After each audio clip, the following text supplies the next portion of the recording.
Yo, what's good, guys? We are back at it again with more MLB The Show content for you guys. Today, I'm going to go over the new developer blog that dropped today regarding a lot of the changes and the future outlook of Diamond Dynasty in the show.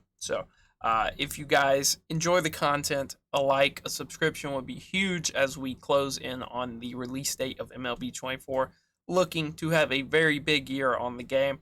And I'm going to be dropping all the best tips, all the best content for you guys to try to get you in the best position in Diamond Dynasty. So let's hop into it. Seasons. This is the big announcement with this blog post. Sets are being rebranded to seasons. So it's going to be very similar to the set system from last year, except this time we're only getting 4. We're not getting 6, we're getting 4. They're going to last 12 weeks each. They're going to be about 3 months long, give or take. And there will be individual power scaling within each season. So, at the start of seasons, you're going to be looking at like 91 to 94 overall cards as the best options. Towards the middle of the season, you will be looking at like 94 to 97s. And towards the end of the season, you're going to be looking like 97 to 99 overall cards. So each season will have their power scaling. At the end of the season is when we're going to get insane cards like Trout, Griffey, players like that. So it's an interesting perspective to take on it. Somewhat of a return to form from previous MLBs with how the power scaling has worked. It's interesting to see how they're going to balance things like live series cards.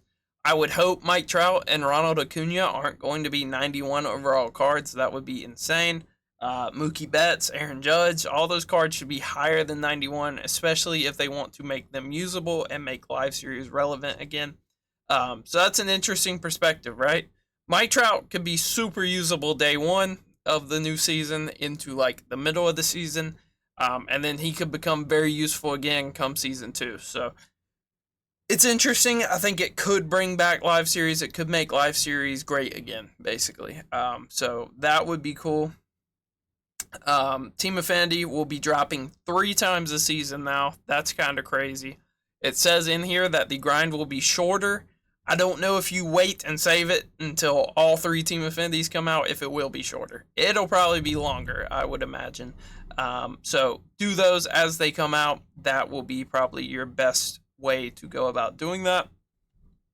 In-season cards. So instead of set 1, we have season 1 here. So this Willie Castro card will be usable for roughly a 3-month period. Obviously, you're not going to want to use him for 3 months, but you can see they have their starter team here, like a day 1 team for a lot of people. So this is interesting. Core cards are back. Live series cards will be core as well as some collection rewards that we will go over here in a second. Here's what I'm talking about. This Vlad, that card art is so sick. Very excited to see that card. He looks absolutely mental. I don't know if they'll touch his swing at all. But either way, he's going to be crazy. And you can see he is that 91 overall that they said will be the highest. So this is probably, barring maybe live series collections being higher than 91. I would hope they are. Unless they just completely do away with them, which would be insane. This Vlad's basically the best first baseman in the game, day 1. So that's interesting. Wildcard slots. There's going to be 4 wildcard slots. Big improvement from last year. Looks absolutely crazy. It'll be difficult to see if they carry over from seasons. I would imagine beginning in season 2. So there won't be any wild cards in season 1. Obviously, there's no point. Come season 2, you will get wild cards. So that's interesting.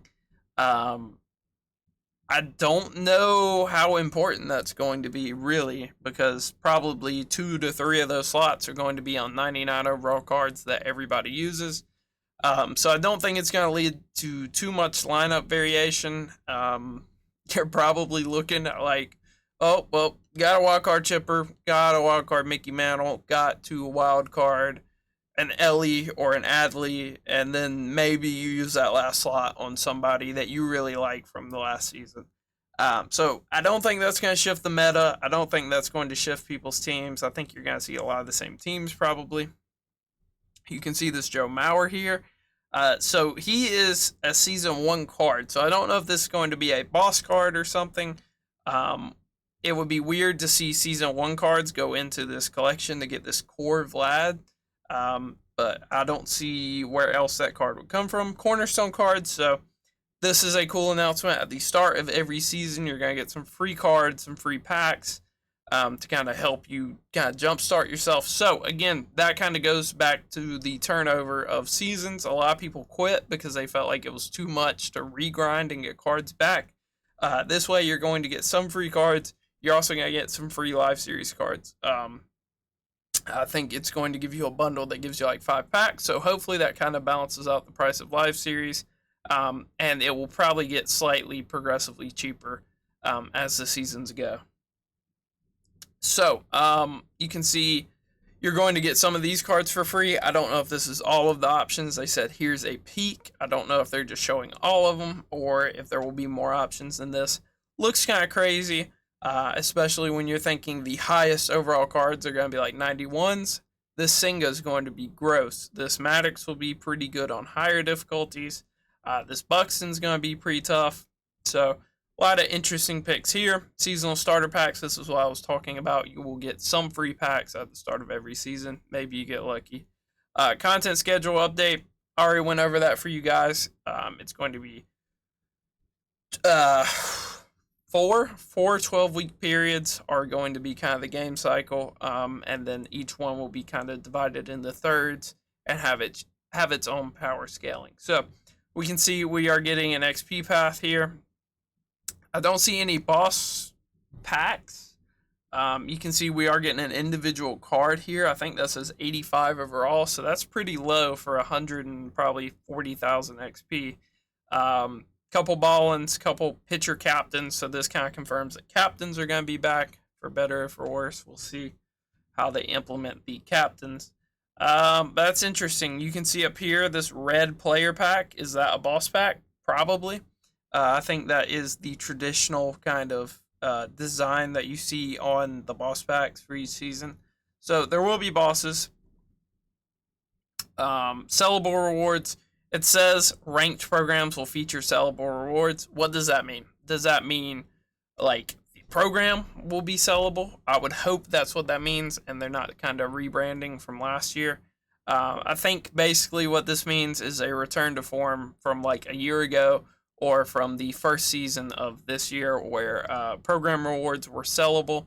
You didn't actually have to make the rank to sell the cards. So that's interesting. That should be cool. BR will now be a 10-0 mode, going from a 12-0 mode. Does that mean it's going to be easier?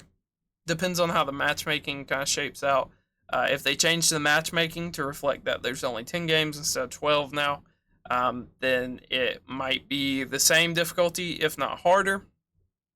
If they don't change the matchmaking, those first 7 games are going to be pretty easy for good players. So that's interesting. I assume there will still be a program. It doesn't say Battle Royale programs will feature sellable rewards, so that's kind of iffy. Don't know if that will work. Events now last 2 weeks. That's whatever.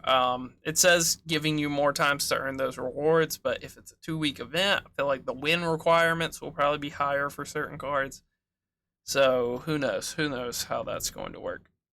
Where do you expect rewards? So this is just kind of the XP path and the program pass. You can see we're getting some packs and stuff. Millionaire pack. Who knows what that is?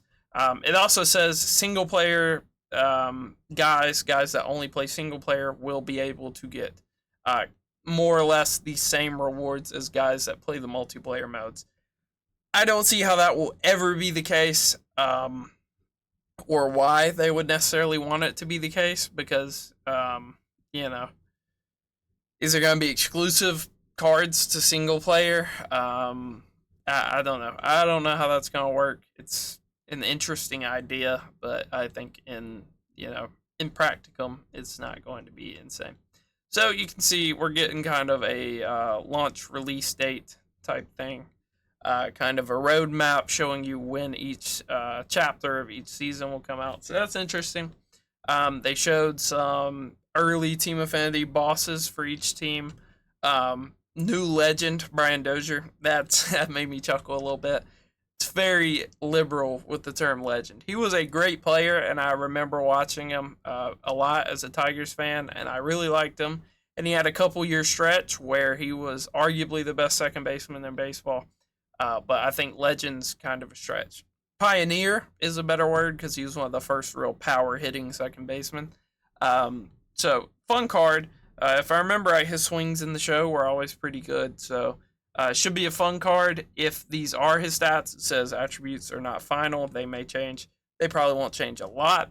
If these are his final stats, should be an all-star demon. Should be a very usable card on Hall of Fame. As for legend, it just kind of depends on what pitchers we're looking like. But I would imagine that contact's a little bit too low. You can see the Splad card, probably be the Nats reward, so that's interesting. Don't know if they're going to reuse this card art. This is the Takashi series from like 2 years ago. So that's interesting. Probably will not touch this card. Hitting-wise, he seems pretty good for the start of the game, but that fielding is terrible. This is a DH at the most.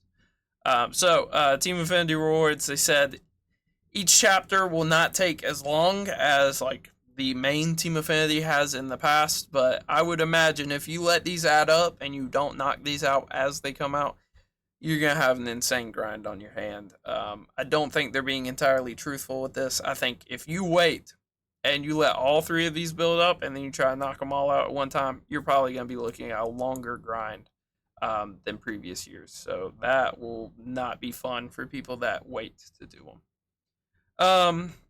So all of this is basically just telling you that Team Affinity vouchers will be back. So you can play online and earn some of the PXP goals, and you'll get some vouchers to help you out along the way. So if you don't just want to super duper grind Team Affinity and use the specific players and stuff, then the vouchers will be back to help you out in that regard. And then play your way. Just basically saying they value single player guys as much as the multiplayer guys. So that's interesting. And then we get kind of this leak of this card. Not sure what this is. Kind of looks like an old timer. Kind of looks like an Immortals card design or something like that. This looks like a Hall of Fame bust to me. So that's interesting. Kind of looks like Willie Mays. Kind of looks like Billy Williams. You know, it's tough. So I'm not sure who that's going to be, but it is very interesting. Hopefully we get some new announcements on some new legends, actual legends, not just Brian Dozier, who, you know, was like a 2-time All-Star. I can check.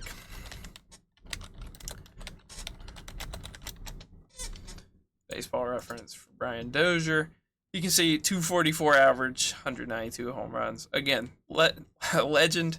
Pretty liberal. You're looking at a one-time All-Star, one-time Gold Glover, and outside the top 10 MVP finishes.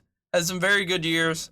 This year in particular looks pretty crazy, but probably not going to be the most meta second baseman in the game. Hopefully we get some actual like legends to either return to the game or to be featured in the game for the first time. That would be very hype and would help you kind of to make a more interesting team, because with the 4 wildcard slots, I think you're going to see a lot of the same players. But I don't want to be down. This has a very interesting outline, and I think it's going to be a very fun year. It's a very make or break year for sets. I'm not sure. So I think a lot of people called last year a flop. I was kind of on board with sets up until like set 4, set 5. That's when it just really started to get boring. Seeing the same cards over and over again. So hopefully this is kind of a breath of fresh air for sets.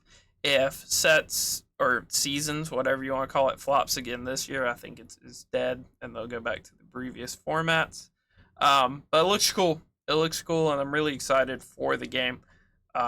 Hopefully they did a good enough job of catering to more casual players to keep them interested between the set turnover, and hopefully there's enough rewards to keep grinders more incentivized. Because last year, there wasn't any insane grinder rewards.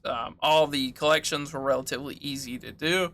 There weren't really any insane cards gated behind very expensive collections, other than like the Ozzy at the end of the year. If you hadn't touched the core cards for the whole year, then that was very expensive.